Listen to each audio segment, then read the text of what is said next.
verse number 6.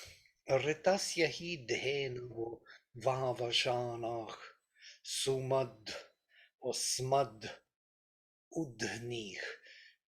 Smad udhnih pi payanta dyubhaktaha.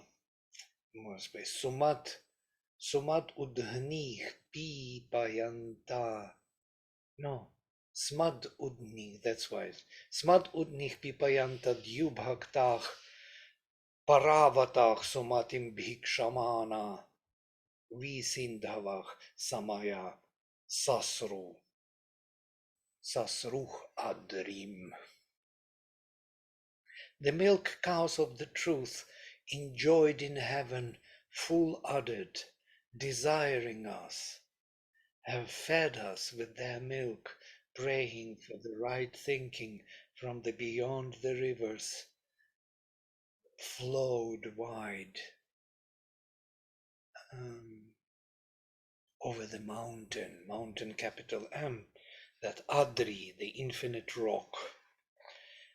Over, Sri Aurobindo says over, it could be also through, V, all kind of covering or breaking through the mountain. The luminous nourishers of the truth, eager and willing, with full udders, feed us, sharing heavenly light, Dyubhaktaha, that's my translation, and asking for, or aspiring to, or wanting to share Bhikshamanah, the perfect mind, Sumatim, from the beyond Paravatah. The rivers flew wide. Sindhavach Sasruh, over or through the Adrim, the rock of inconscient.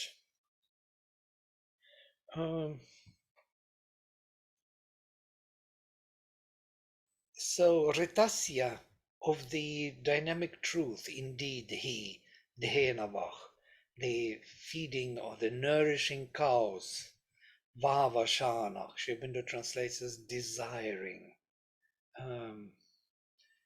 from Vash. It can be also translated as, what do you call it? What cows are doing? Mooing, doing, bellowing. What do they do in English? Most probably he will translate swelled with lit and udder, the cows holy loudly lowing. Yeah? Mm. So that's a moo doing, calling. But Vash also has the meaning of wanting, desiring, aspiring, maybe something, not aspiring, but eager and willing. This is how I translate. Sri Aurobindo puts it as desiring us. There is no us, but it is kind of implied. Whom else would they desire? So the feeding cows of the truth, of the dynamic truth, willing or wishing, eager, sumad, together or full of udder, full of milk, pipayantah, feeding, dyubhaktah, shared by heaven, or can be translated whose sharing is heaven, or can be translated also as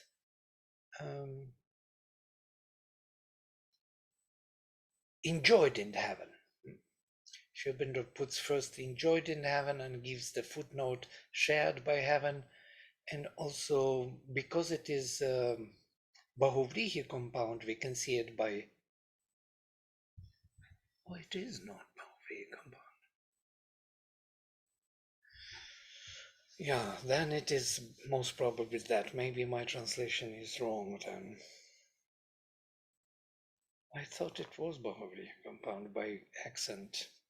Yes, it is due bhakta. So it is Bahuvriya compound. That means whose sharing is heaven. Yeah, one can translate in that way. So they share the heaven, or they are shared in heaven, and sharing has this sense of enjoyment. Yeah?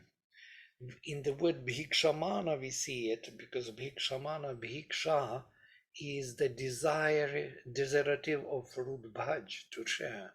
So to say, desiring to share.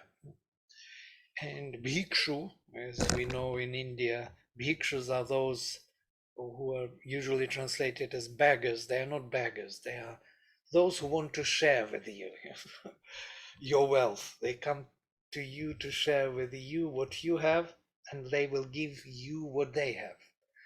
They have their blessings, their spiritual, status or spiritual presence. They can bestow upon you, and you have some material things which they need. So you can give them some money or some food, and they will bestow on you their blessings. And this is bhikshu. Bhikshu, the one who wants to share, wants to enjoy together, the manifestation. This is an interesting concept in India. So bhikshus are saints. They are not beggars, as it is in the Western tradition. Yeah? Beggars are some kind of lower kind, but these are the highest possible bhikshus. So bhikshamana, desiring to share, paravatah sumatim, the perfect mind from the beyond, and they flow over the Adri, infinite rock, together. Now these rivers are those rivers which broke the Vala, the subconscious cave, yes? It is them with their streams. These are the streams of heaven, or the inspirations, or what do you call them? The um, the muses, yes? Muses which bring a force of consciousness which changes everything, shows everything in its right place. So these currents or streams of consciousness are always invited or aspired for by the rishis and by the poets. Rishis are the poets, yes? They're inspiring for the muse to come. When muse comes, they can express the truth. When muse is not there, and these muses are interesting, they are seen as currents. It's like a current of energy which leaps out from heaven to our state where we are, yes, and connects us uh, to the heavenly higher state of consciousness. So we being here below, we are connected to something which is much above. And that's what they do. That's why they are called also portals or doors, the divine doors to heaven. So they are streams, currents, and portals to heaven. And they are needed. They are needed to destroy Vala, to release the hidden treasures, yes, in the subconscious cave. That's what they do. So they hit upon this Adri, the infinite rock, infinite inconscient. It's like a hard basis at the bottom of things, yeah, the darkest inconscient.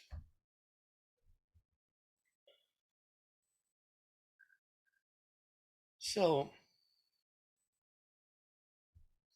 tuve agne sumatim bhikshamana, again bhikshamana, desiring to share and desiring to enjoy together.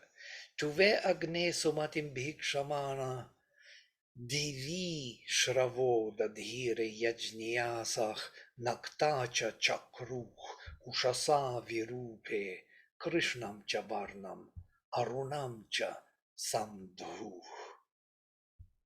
O fire, in thee praying for the right thinking,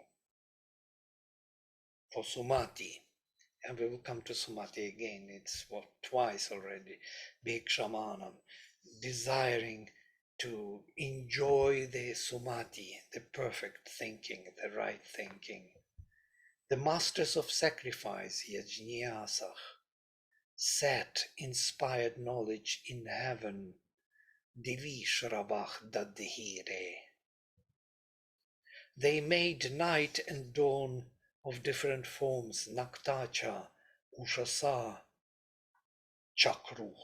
They made virupa of different forms, krishnamcha, and joined together the black and the rosy hue, krishnamcha varnam arunamcha sandho. Very simple language, actually. But complex thought. In you indeed, O Agni, seeking to enjoy or to realize or to share the perfect thought, the right thinking, Sri Aurobindo puts it. Long ago I wrote the whole article on Sumati, Anumati and Pramati. These three are used in the Veda constantly, and they have their own connotations of using. Sumati is an interesting word. It's something like what Sri Aurobindo calls the mind of light. It is the mind which is already transformed by a higher consciousness and becomes luminous and becomes, it's a realization in the mental consciousness of the spirit.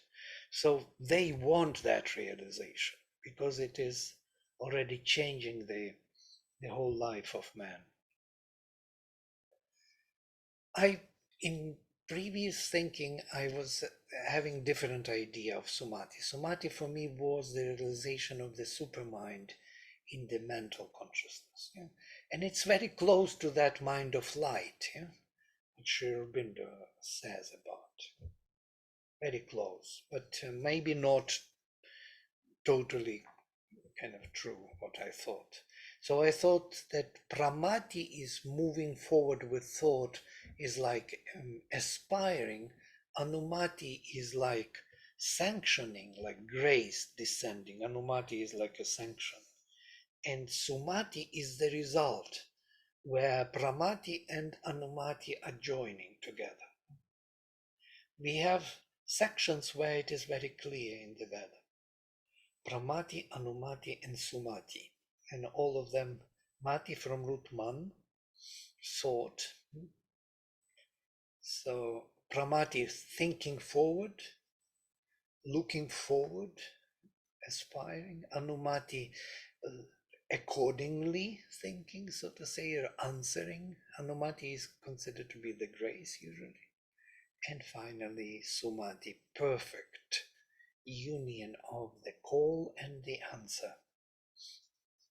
So we want that realization where the heaven and earth are joining their forces. Yeah? The call from below and the answer from above. They can accomplish all we are looking for. And that is the aim of the sacrifice. So Sumati has a very loaded meaning in the Veda. So begging or wanting,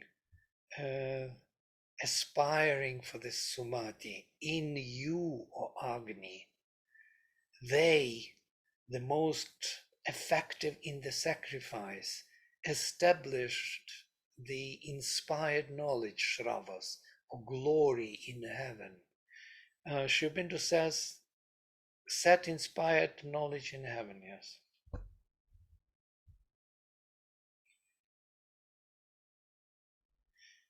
I add your glory, established your glory, O Agni, of inspired and comprehensive knowledge in heaven. It's why I say yours, because if there is an aspiration from Agni, Agni is an aspiration, and that aspiration has to reach the heaven for Sumati to become effective. So if that Shravas is established of his glory, his inspired knowledge in heaven, then that means that we joined heaven and earth. So for that they establish the inspired knowledge in heaven, for connecting heaven and earth and making Sumati possible. And again, interestingly, this duality continues. Naktacha chakruh ushasavi rupe, and by that they created two, night and dawn of different form, and Krishnam cha varnam arunam cha samdhu, and mixed them together. Again, this mixing the light of the spirit and the darkness, yes, or aditi and diti, the uniting and separating consciousness into one. This mixture creates actually the sacrifice.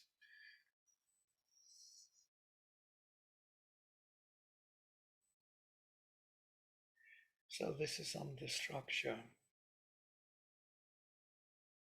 These two dawns, we had the whole section on them. I translated all the hymns to the dawn. They are the most luminous, the most beautiful from the poetic point of view. And all the time the dawn is mentioned with her twin sister, Nakta, night. Yeah? And so they share the same space, and they come to that space in the orderly fashion. So one vacates the space for the other sister, and that sister vacates the same space for the other sister. They are different in form, but with the same intention. So they are feeding the growth of fire here, of Agni. They are two mothers of Agni. Agni grows by both of them, by the light and by the night.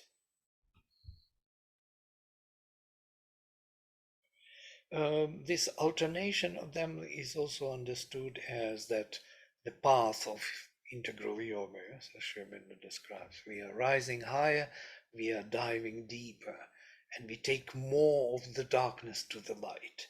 So this is our purpose. Our purpose is to take more and more darkness to the light and transform it by the light.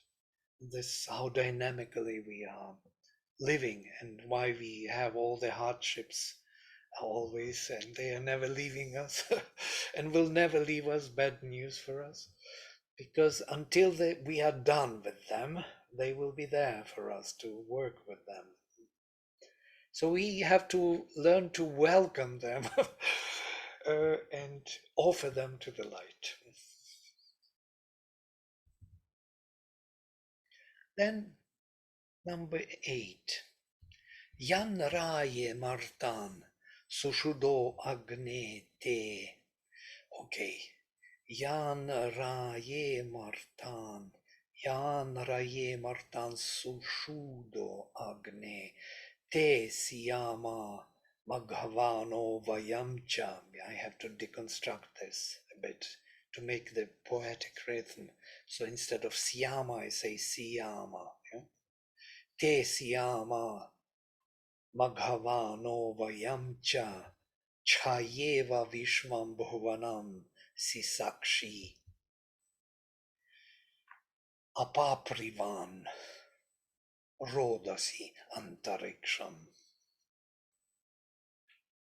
The mortals whom thou speedest to the treasure, may we be of them, the lords of riches and we. Filling earth and heaven, and mid-air thou clingest to the whole world like a shadow. Now the word shadow translation is not totally correct. It is shadow, but it is also a projection. It can be a luminous shadow, if you can just imagine that. It is something which is being projected from the original being. It's something which is being extended, projected. So in that sense, it's like type and prototype. Yes. So it's something that has the original and has the reflection. Reflection is a good word. Yeah? Projection, reflection, and shadow. Shadow, we imagine always a darkness, some kind of, but it is not necessarily, it's some kind of an emanation, or different formulation, or for example, Chaya, Saturn is Chaya of the sun. He is known Shani as the. So, and it's interesting because if you look at Saturn with his rings, I saw the whole program on Saturn from his scientific program, and they say that it is a replica of the solar system.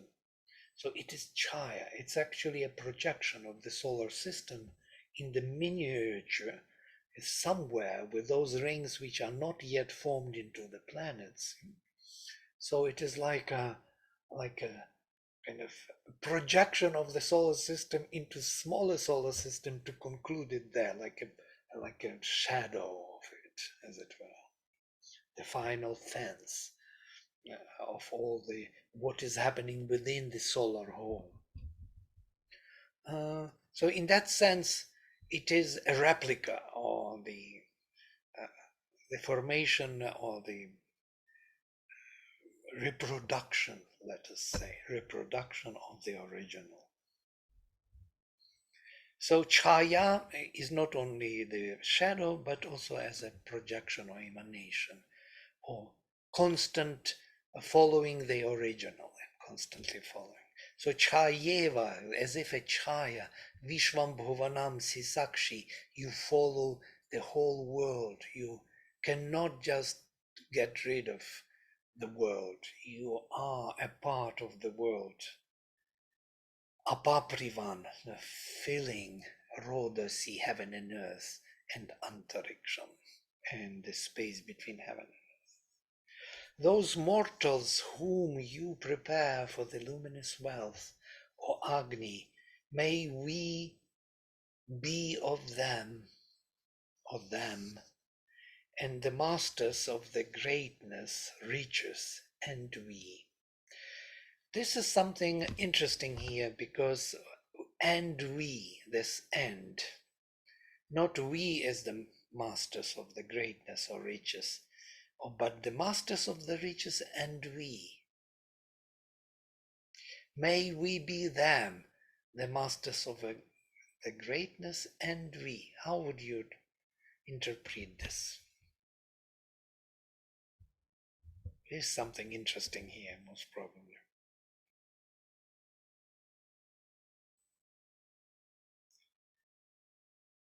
Some thoughts, yeah?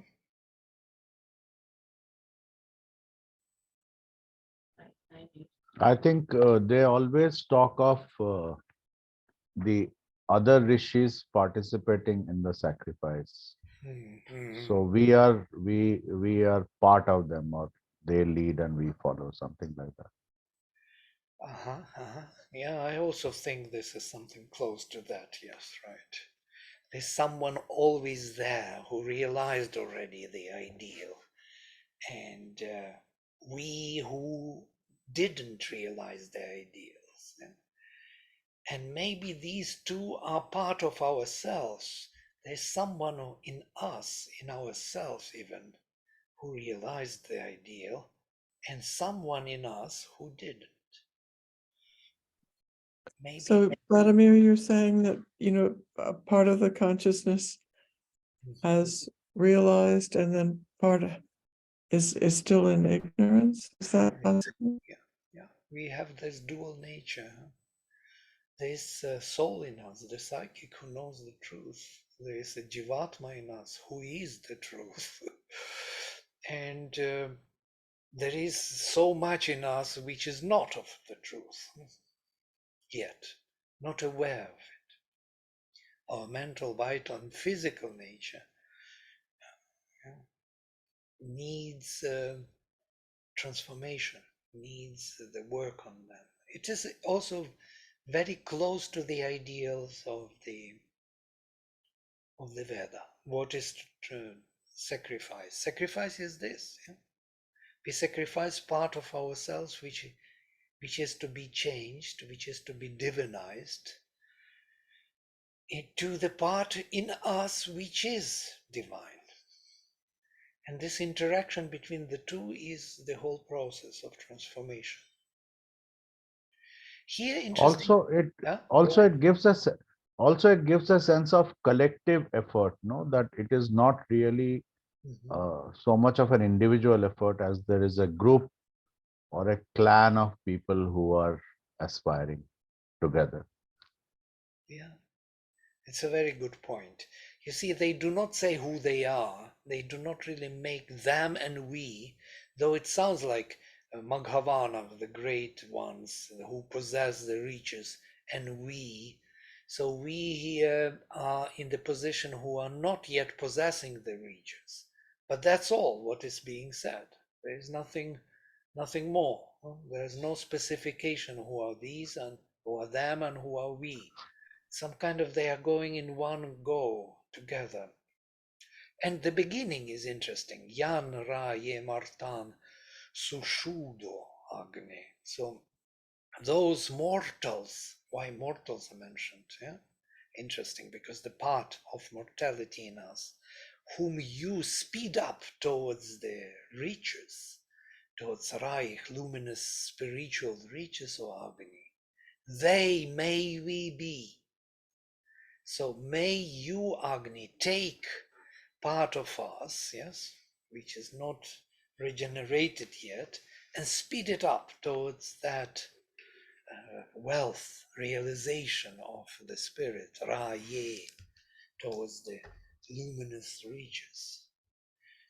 And then Maghavano Vayamcha, we, so it's like kind of two parts in us who are we are not yet changed, and we who already possess the truth to a certain extent.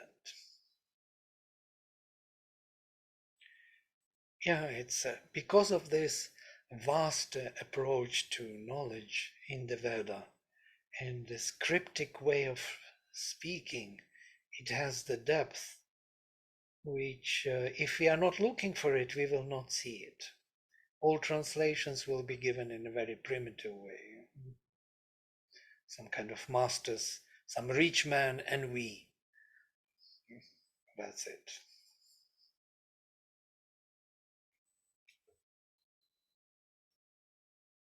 But knowing from Sri Aurobindo that it is of most spiritual content, we can dig a little bit into that direction and find.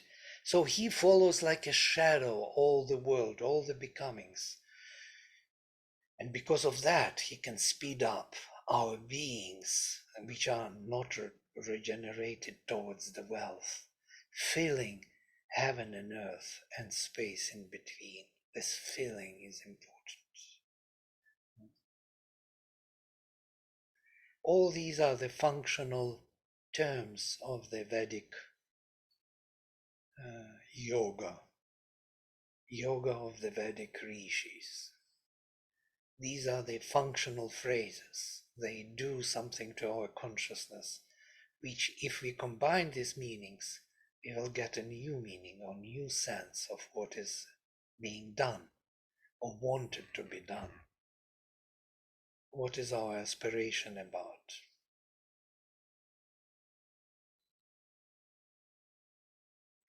Okay, number 9. Arvad bhich agne arvato nribhich nrin, viraich viran, vanuyama tuvota. Ishana sah pitrivitasya rayo, vi surayach, shatahimano ashyuch. Here the same repetition will be of the same idea and difficulty to translate. O fire, safeguarded by thee, may we conquer the war horses by our war horses, the strong men by our strong men, the heroes by our heroes. May our illumined wise ones become masters of the treasure gained by the fathers, that very treasure which is the secret of the Veda. and possess them, living 100 winters.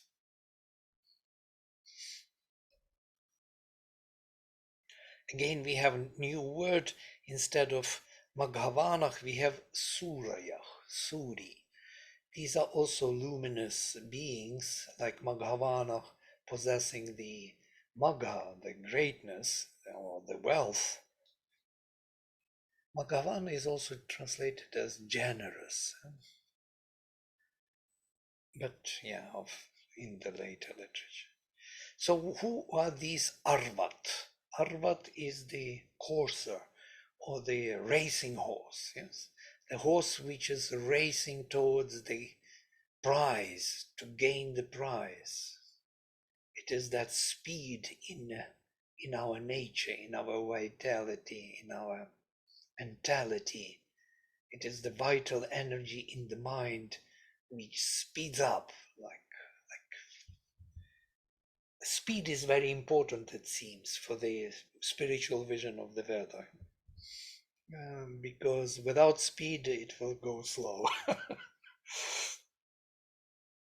We need to go faster. So with Arvadbhi, with our coursers, or Agni, Arvato, the courses, Nribhi, with our heroic souls, the heroic powers of the soul, Nrin, the heroic powers of the soul, Viraj, by the heroes, the heroes, Vanuyama, may we conquer, or may we win. There is another word, win, van and win is very closely related. Tuota, supported by you, tva utach. It's a typical Vedic word. You will not find this word in the classical Sanskrit.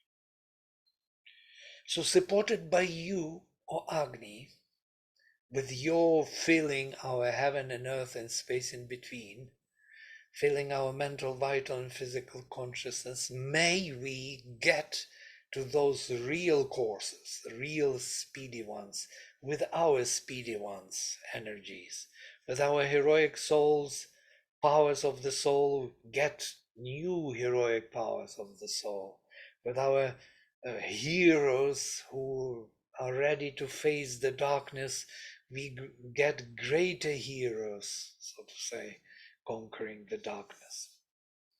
So it reminds me of the same idea that only by Brahman you can realize Brahman.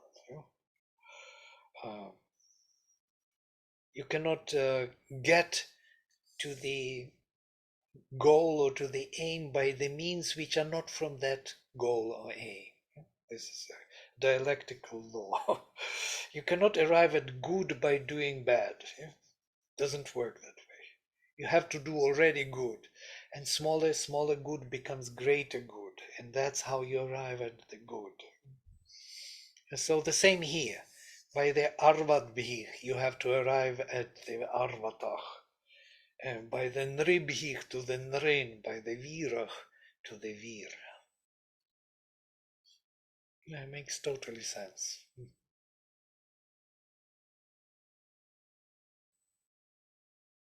It is actually the description of all sadhana, of yogic sadhana.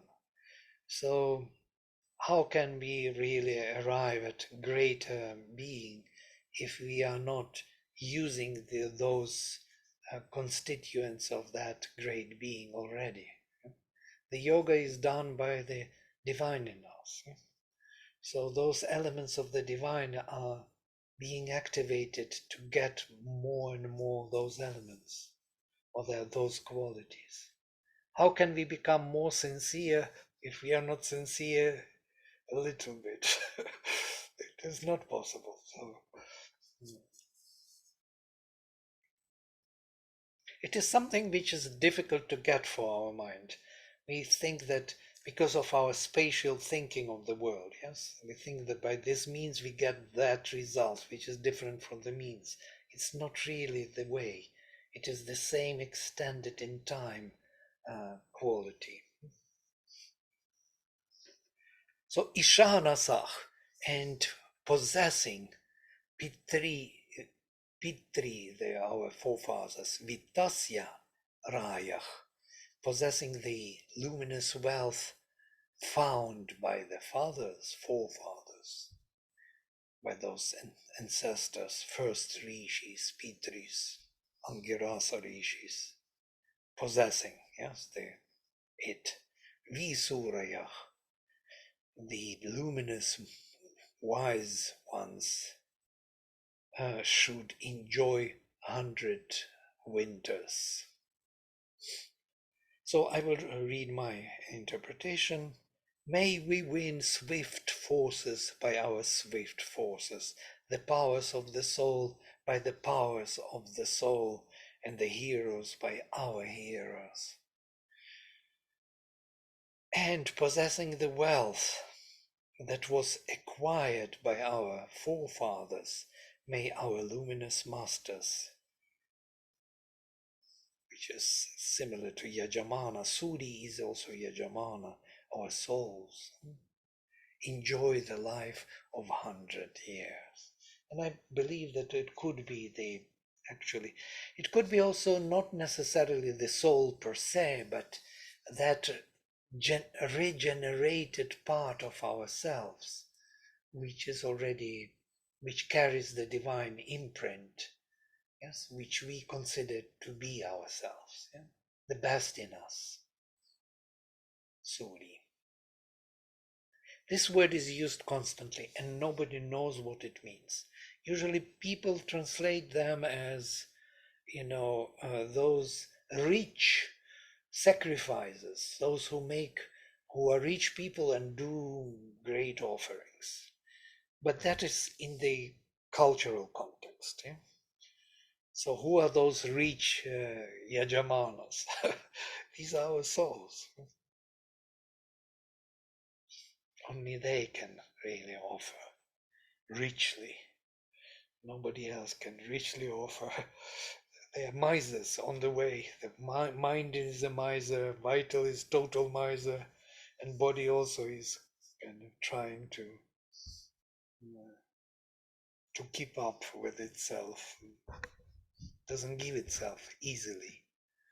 Only soul can do it. Soul can give everything to the divine. If it would be its will, if it would come to the front, it would do it. But since we are kind of ruled by other members of the kingdom, so they don't give easily themselves to the divine. They kind of preserve themselves for themselves. Let me enjoy a little bit, just a little bit, for today. Tomorrow I will do it. From tomorrow I will start my sadhana. 5 o'clock in the morning I will meditate, I will do pranayama. I promise, I'm tired already of doing this, not doing this. This is every day, every day talking to oneself, the same story. We're already tired of listening to it again and again and again. But because the inner being wants to be realized and it doesn't give up and will never give up. So whatever you do, you will have to do it sooner or later.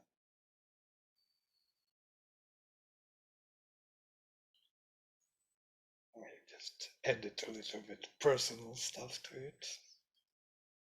My morning shower thoughts. All right. And now, the last verse. You see, we did 5 verses today. Kinshuk noticed that, and so we did kind of concentrate. And from now on, we will be concentrated on the Veda more.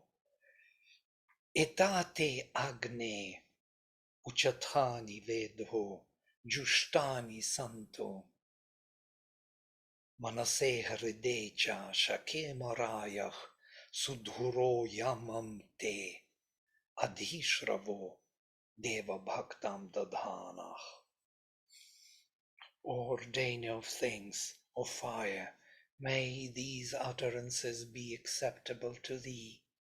This is the whole hymn which was read before.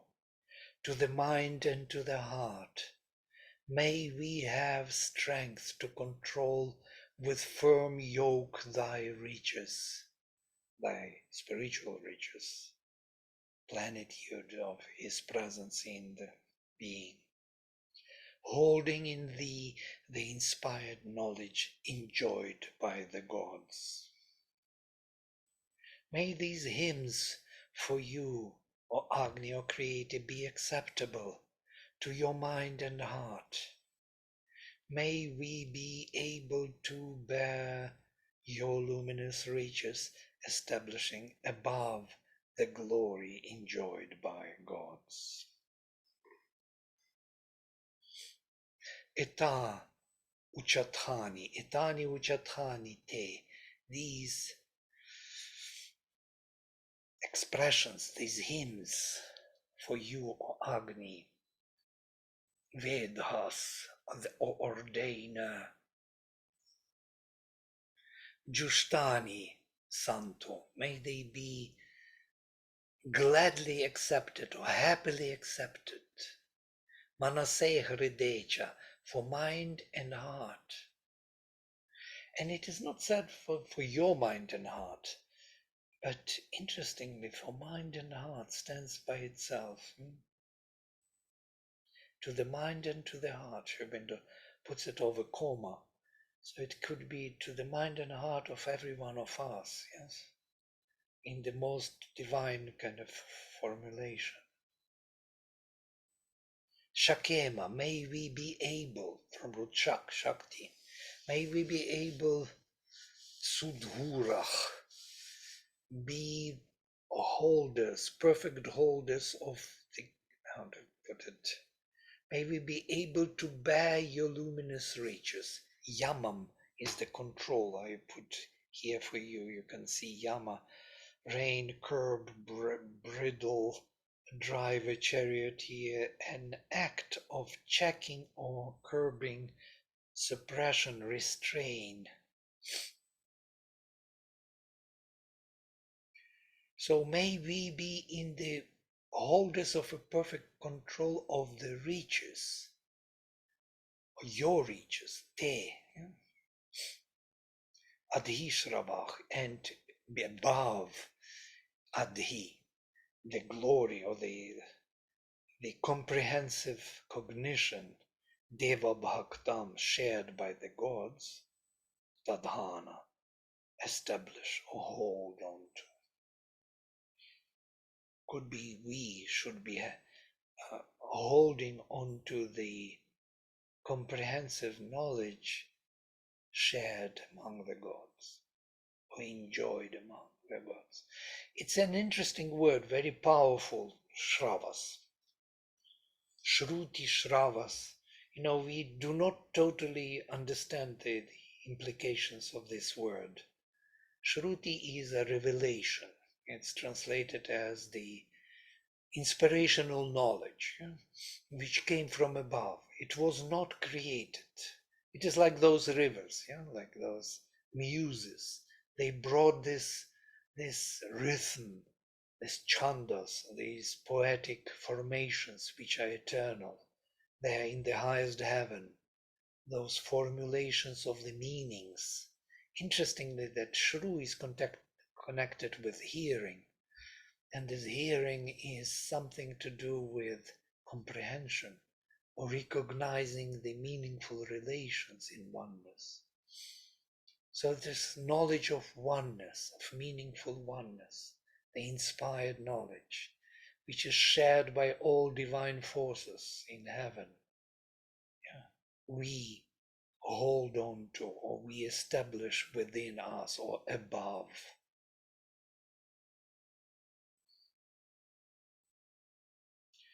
If you read other translators, you will be surprised how freely they change the meanings of the words and roots also. Tadhana, for example, Yelizarenko translates as given, though it's root dha, which has very little to do with giving. It's more establishing, holding, and but doesn't fit to her translation, so she will be saying given by the gods.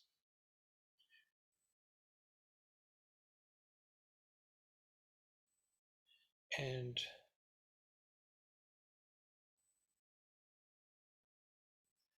Yeah, yeah. Griffith is closer, laying on thee the God sent gift of glory. Again, God sent, Deva Bhaktam, shared by the God. Yeah? So everybody puts his own into it, because if we examine the words, we will see that there are many possibilities to translate it, yeah? Especially in this very general, vast context. So you can fill in whatever comes to your mind, yeah? Because the grammar allows that. But without keys of Sri Aurobindo, it becomes something very indifferent. Okay, here we are. We have finished with this hymn, 10 verses. If you have some ideas you want to share, some questions, please go ahead.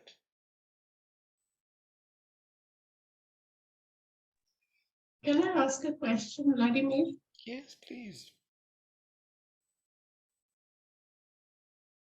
In this last verse where you said that we need the restraint, yama, you said yama. So in that sense, we need yama in our lives. Yeah, but Yama is not in that sense. Yama is Lord of, who No, helps us. not as the Lord of death, No, but as the restraining control. power, Yeah, control. Yama control. is the control. We have it even in the Yoga Sutras, Yama Niyama. It is actually Yes. controlling the senses, controlling the behavior, controlling what is to be done and what is not to be done. That control is a must for the sadhana. Yes. It will not happen without it. Yes. Or Thank you. Yeah. it may happen, but it will be totally, I don't know, the grace. Grace has to kind of break down the person and take him away from all that. Mhm. There are cases where people are not even going into control. They are not really seeking, but the grace takes them and makes them something what the divine wants. Yeah? Mhm. Yes. There are artists, musicians of this kind. Yeah, they get the highest inspiration, but their life is a mess. Very true. Thank you. Yeah, but in this case, we are talking about transformation of them. Yeah, and in that sense, yama is important. Yeah, if we want really to change our nature, it's not enough to rely only on the grace and not following it. We need to follow it. We need to be able to receive, that is the receptivity, to receive the grace and to hold on to what this grace is about, and not to change it into some other form or some other purpose. Yeah? So we aspire for the divine answers, and we start misusing it for our own egoistic purposes. Yeah? So this is something we always do, and Mother speaks about this. Receptivity is this ability to receive the grace and to use it precisely for the purpose we received it. And then the grace will come more and more. Otherwise, it will be kind of a little bit blocked by us, yeah? Because it doesn't want to come. The power doesn't want to come for us to be using it for our egoistic aims, gains.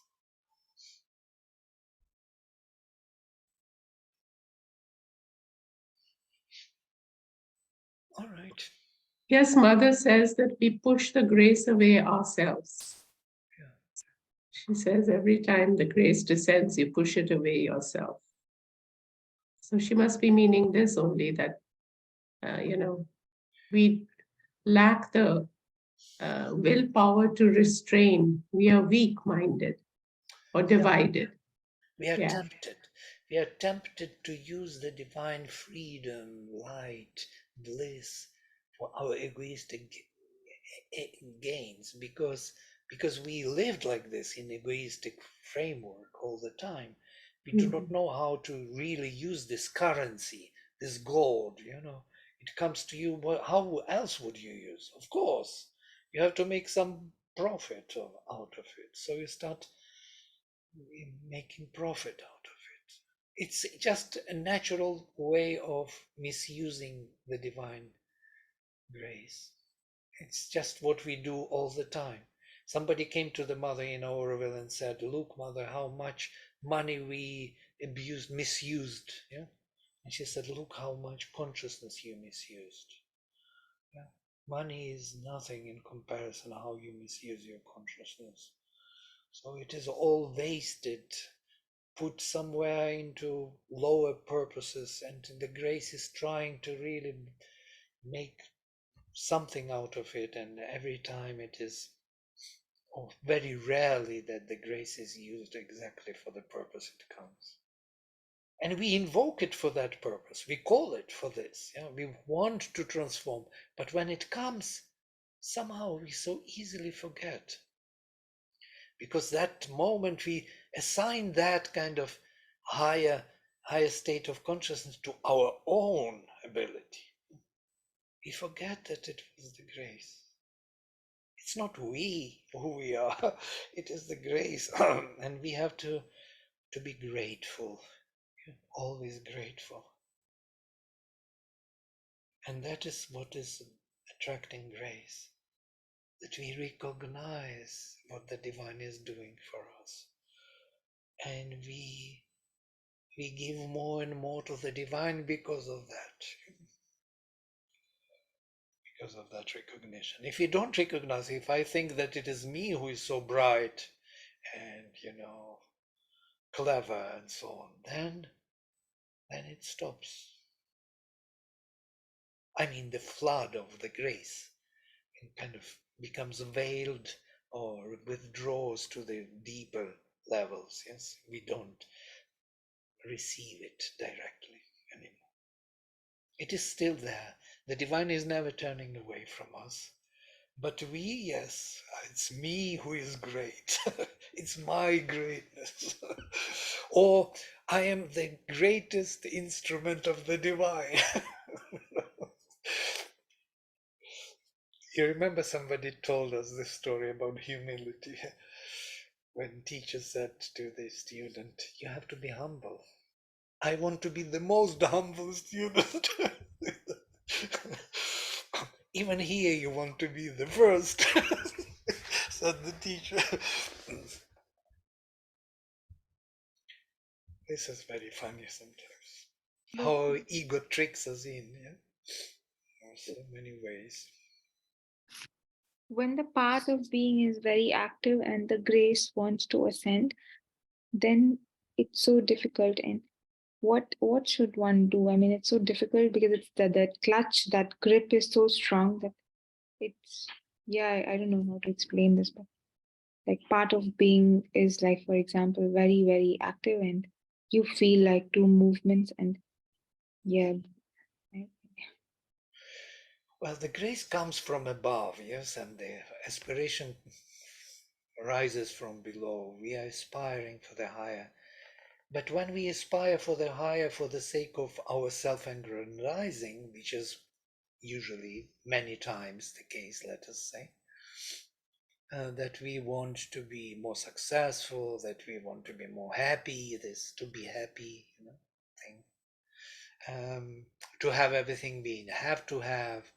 So even that we can ask, the grace will give us. Yeah, the problem is what we ask for, we have to use it for. That has to be the connection. If you ask for this and you receive it, please use it for that. Don't use it for something else.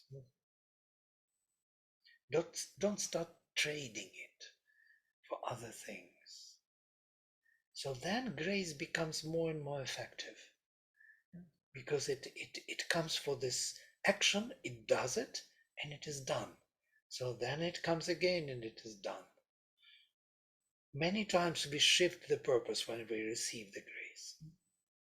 We do this. I do this all the time, and I notice it. And it is so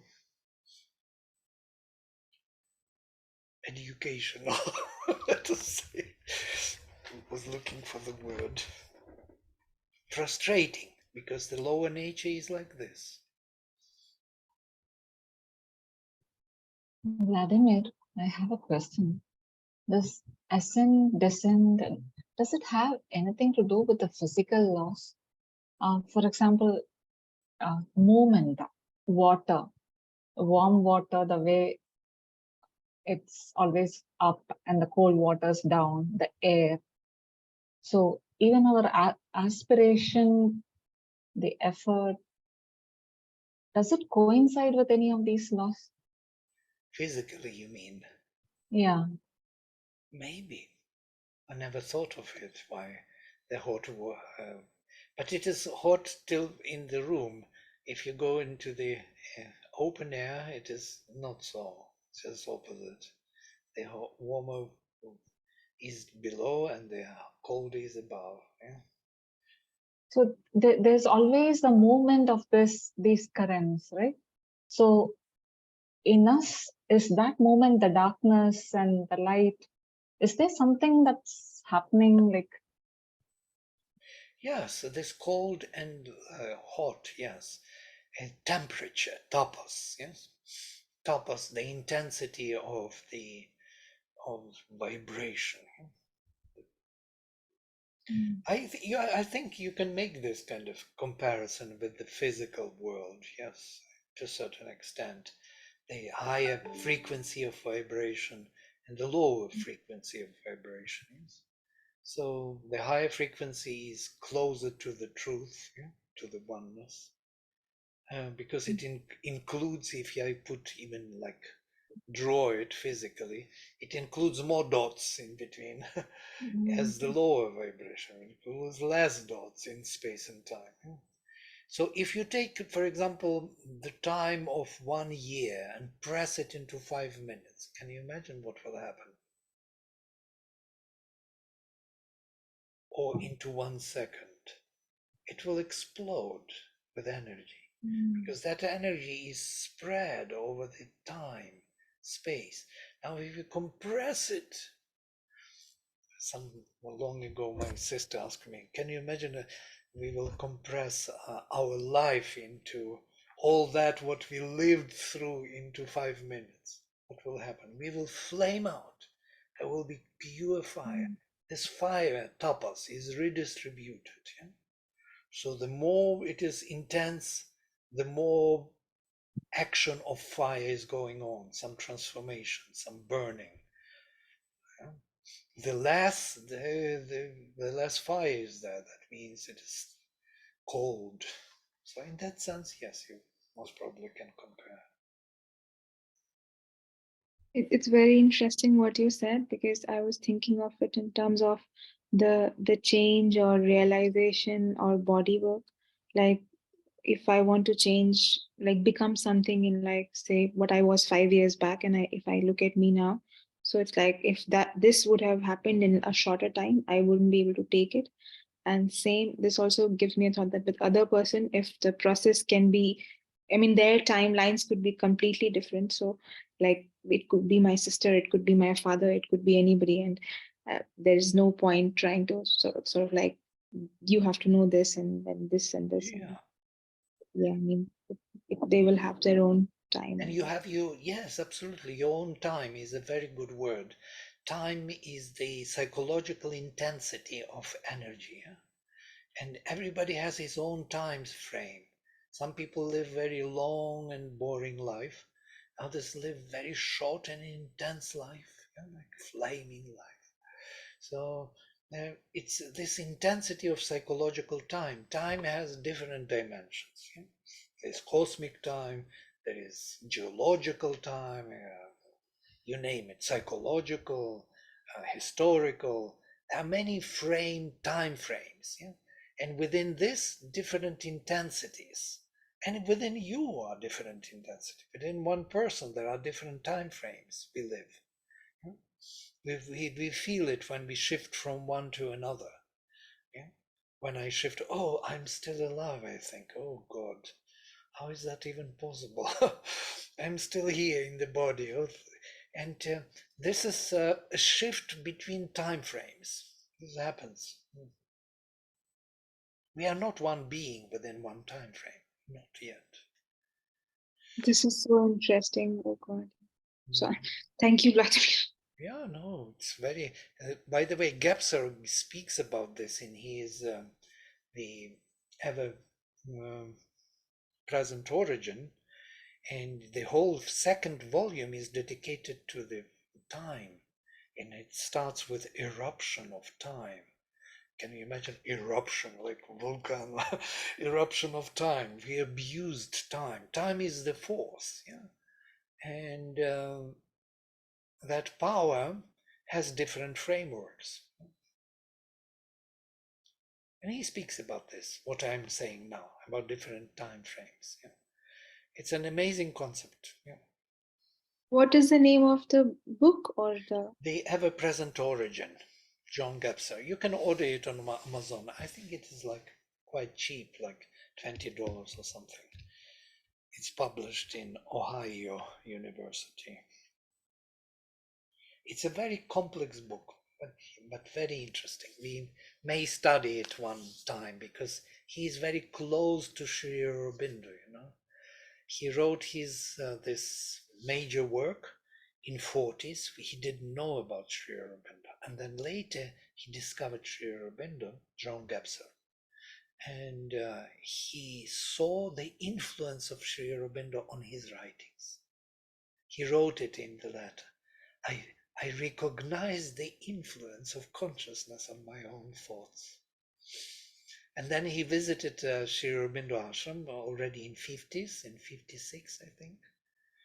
And then he stayed there for 2 years with the mother. And he says that the mother embodies the integral structure of consciousness of the future. So it's an interesting fellow. I'll just look it up today itself and see if I can get the PDF. We had the whole seminar on 1 month on Gebser nearly every day. It was like we covered everything. I have all the PowerPoint presentations still somewhere. We may come to them one day if we are interested to know another language, because he developed structures of consciousness, and that is quite amazing. It is his own, but it is overlapping with Sri Aurobindo's thinking. Maybe this could be like a course in the lag race. Yeah, maybe. Yeah, because the whole material is there and it is fascinating. Okay, great. So we stop here for today. Yes, if there are no more questions or remarks, or is there any? I just wanted to ask. I think Kingshuk was saying something. Sorry. And I just wanted to ask that you had mentioned that Sri Aurobindo is present in the subtle physical, but and I mean for mother, what is the, like, if you seek, where could you find mother now? Like, what realm of consciousness? If I would know, I would not tell you. But yes, I don't know. Sometimes we feel them very close, and my mother said like this. She said he built the whole palace, the whole place in the subtle physical. He's there. She was looking for him when he left his body for quite a long time. She couldn't find him, months and months and months. And then she found him, because he went through that Adri, through the rock. He disappeared. He took onto himself the night, which was rising with the pressure of the supermind. The night was rising and could gobble the whole world. So he made the greatest of the sacrifices. He gave his life to stop that rising of the night. That's why he disappeared for months. She couldn't find. She was always in contact with him in subtle body or whatever way, and that time he disappeared. And then she found him already established his place in the subtle physical. She was there every night with him from that time on, and was showing him what they are doing. The Auroville project was shown to him, and she received all his blessings and all his instructions how to proceed and so on. So they're somewhere there in the subtle world. with their disciples around them. I hope we will go there to They that. say that there's an inner ashram. Is that the place? Yeah, it's the place where he lives, I see. in the subtle physical. It's not even vital. It's closest to the physical. And Mother talks about it in Mother's Agenda also. Like, and I think I've read some quote, which I don't remember exactly, which had description of Sri Aurobindo in the physical, and they were walking together, and then she wakes up, and the slipper, something, yeah, she finds his Yeah, slipper. she gives even a description of that hall. By the way, I had also the visions of that hall in Sri Aurobindo sitting. Most probably I was saying this already long ago, before I started my kind of journey towards this. And he was there, like on the throne, like the king, and there were columns on the side, and you have to approach. And I approached him, and I put my hand on his knees and started weeping. I never wept in my life like this, non-stop. And then he turned onto me and gave me this you have to take care of, like, understood. And this was the white diamond like this in his hand. Oh, Unbelievable beauty. yes. I took that diamond and I just went through those columns, and then I thought, wow, this, he told me to take care of it, and I felt immediately all the forces who wanted to possess the diamond.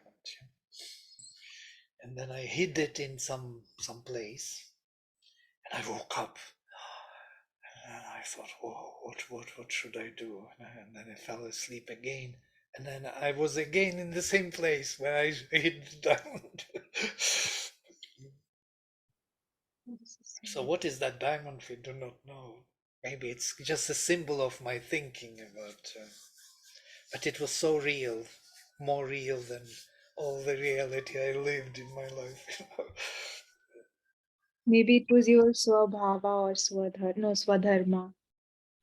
I was assigning it to actually this Vedic and Sanskrit studies, more. It was like something here. Why should I be so interested in this, Totally taken by it. Mm. I'm totally at home here. I would go and go without end into it. Mm. So there is no tiredness, there is no disinterestedness, there is constant, balanced kind of inspiration from it. Something like And that. we feel that. We feel that in your class. Yeah. It just comes out so naturally that, my sister and I, we were talking that you're almost like a rishi explaining the Vedas to us.